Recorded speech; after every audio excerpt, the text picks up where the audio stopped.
Well, I was talking to David about your 16 experience as well. And now, anytime you're trying to make the US Olympic team, you're up against the best in the world. You know that if you make the team, then you're probably a pretty good medal chance as well, So you're up against some incredible athletes. And I know that David had told me that you had kind of an interesting story between prelims, semis, and finals. Talk us through that experience of making the team.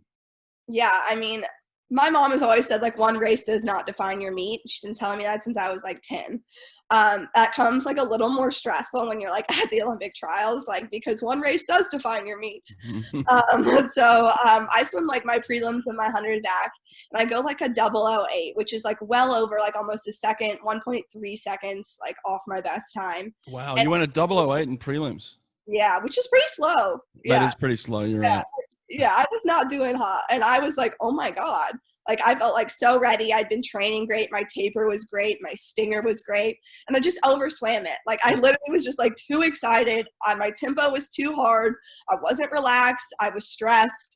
And I was like 8th place going into Oh, semi. wow. Oh, you got lucky then because you made 8th place. Yeah, I was like, oh my gosh. And David like came to my hotel that day and was like, come down to the lobby. We're going to look at your races. We're going to look at all of this. And you just need to like calm down and relax. Like, and I'm so fortunate to have a coach who can see that and isn't just like, you need to fix this. He was like, you just need to like relax, have fun. We went through my races. We looked at old races, my Worlds 2017, where I went like a 59.6 or something. And he was like, do you see how relaxed your first tempo is? Like, you have so much easy speed because you're so excited to swim all the time. Like, you don't have to try the first 25. Like, you don't. He was like, even the first 35 meters, you don't have to try. Like, and we've been like working on this for this past like summer too. Like, I knew this is not new. I just am like having a hard time translating into meets, especially with the most pressure you're ever going to feel at a swim meet, which is Olympic trials. But this was only prelims. And so he just really like went over all of that with me. And then he spent the entire warm up with me, and he did like every piece of my warm up with me, which if you know David, he's not going to like stand over you the whole time at a swim meet.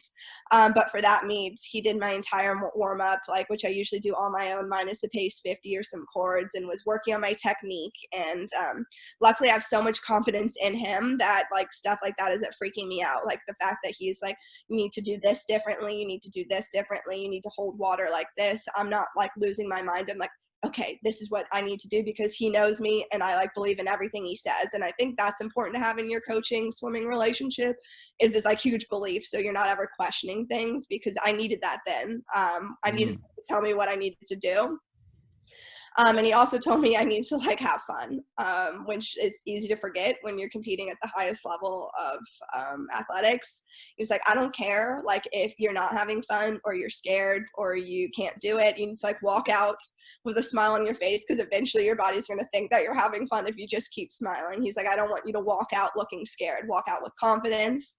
And I did. And I went a 59.3 and then was seated second that night, right behind Olivia. And heading into finals, I was like, oh my God, I have done it. My mom is like hugging David, because she knows like David just like put me back together, fixed my stroke and everything. And that just like sort of gave me the confidence to go into the next day. And then knowing that we have like 2 big swims that night, Katie Miley and I both had our finals to make the Olympic team. He took our whole team elite group the day I'm supposed to make the Olympic team in the morning to a country club in Omaha, Nebraska. And we like played pass the watermelon underwater and just sort of like floated around.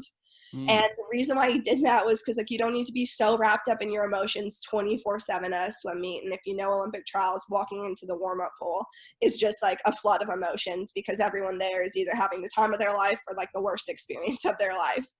And just knowing that like we all needed to just like take a step back, have some fun, really helped going into finals. And I just tried to translate everything that he had said the night before for my semifinal to make the Olympic team. And he said like the second I like flipped at the 50, he knew I was going to make it, because I had done it.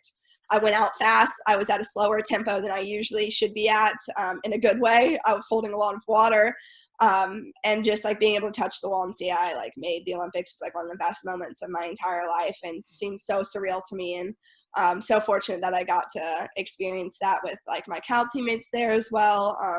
And just having my club teammates and my best friends in the sport of swimming all there at the same time is awesome, and couldn't be more grateful to have a coach who just like believes in me even when I have a terrible swim and can help me put everything back together. Wow, I got chills just imagining you touching the wall, making the Olympic team. That's always an incredible moment for me.